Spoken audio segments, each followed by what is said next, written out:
Just wanted to show you some of these ceiling fans that we have.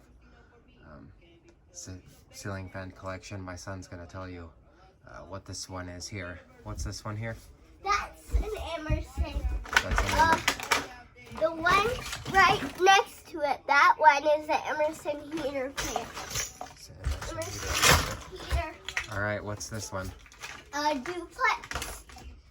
I'm finishing What's this one here? the Fail Rich. The Fail Rich? Uh-huh. That's pretty Fail cool. Rich.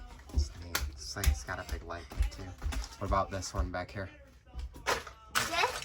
Which one? This red, this one here. With this? Yeah, that one. It's the Fail Rich. No, that's not the Fail Rich. That's the Emerson heater. That's the Emerson heater, okay. What about this one? This is mine. This is my Kitchler. Does it look This one back here. What's Hampton this Bay? guy? Hampton Bay.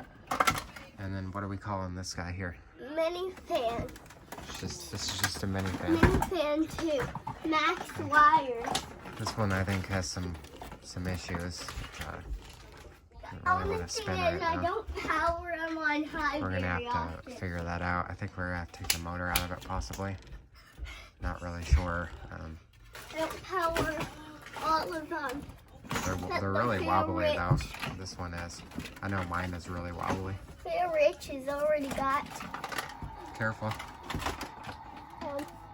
Fair Rich has already got something that already stays. Yeah. That even might not. That's just some of the ceiling fans. So thanks for watching, guys. If you want to see more videos of our fans, right there. Click subscribe. And if you want to see my channel called SSX Tyron VEVO. Yeah, go subscribe to his channel too, guys. Talk to you later.